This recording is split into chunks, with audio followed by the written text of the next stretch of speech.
गुंफाबाई, झाला का हो धंदा कुंडा तुझा? हो झाला ना व बाई.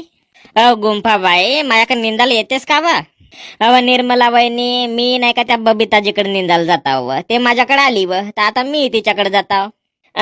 तिकडे भावा गिवाच्या गावाला जातो म्हणून सांग ना, आणि नाही का माझ्याकडे चल निंदाला का करतेस त्या बबिताजीला. हो तसा कोटी जमल व, ते बिचारी इमानदारीनं माझ्याकडे आली ना, मी तिच्याकडे नाही जाईन तर ते का म्हणाल? मला कटवा नाही लागल का तिचा हिस्सा खंडवा लागल ना? नाही तर पुढच्या वर्षी ते माझ्याकडे येईल का निंदाला? आहे तर पुढच्या वर्षी गावामध्ये पोऱ्याची संख्या वाढ नाही काय, बायाची संख्या वाढते निंदाला येणाऱ्या. कस कशी?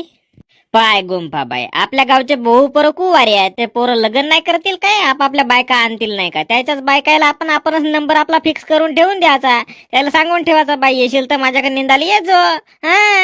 नाही रे बाबा, खोटा बोलणी आपल्या जवळ काही जमन आहे. त्या बिचारी का जाताव तर जाताव, मी तिला सांगून देईन कायच्या बाई येते जातो तेथे जातो म्हणून, ते मला उद्या का म्हणाल? आणि मी काही बहाना केलो घरी राहतो, बाई हा दुखत आहे तो दुखत आहे म्हणून, तुझ्या दंडावर जाताना दिसलो ते का म्हणाल मला?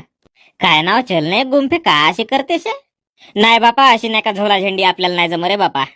पाय मग एखादी आहे का बाई सांग मग.